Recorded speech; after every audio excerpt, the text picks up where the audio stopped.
Elemsesini.com kodurluyor.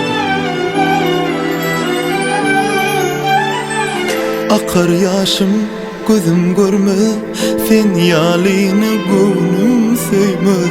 Sözüm kalmaz, yürek koyma, dünyam dar uzaklara giderim. Yok islemek, men islemek, yaktın beni cansıdan ok. Ölüm dedi kalamda da, sana batılık dilemek. İslememin men pek sevimi, inni ira yol yok, yaktım ömrümü.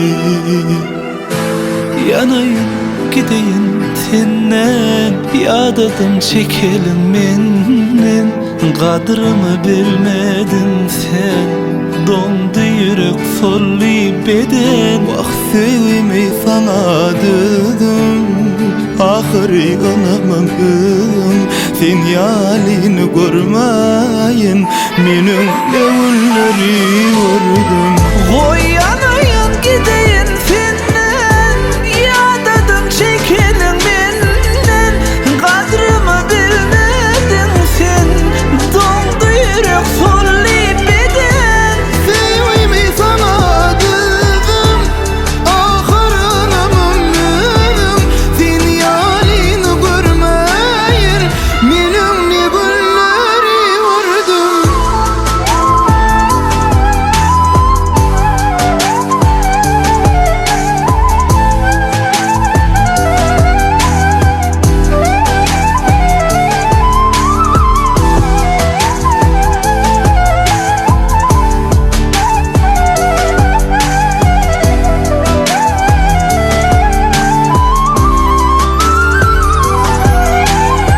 İslememenden pek sevimi, inni ila yol yok, yaktım ömrümü.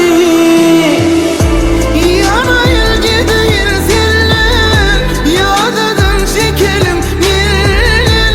Kadrımı bilmedin sen, dondu yürek sollu beden. Vah sevimi sana dedim, ahır anamam özüm.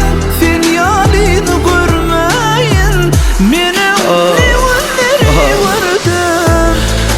Yanayın gideyin senin, yağdadım çekelim menden.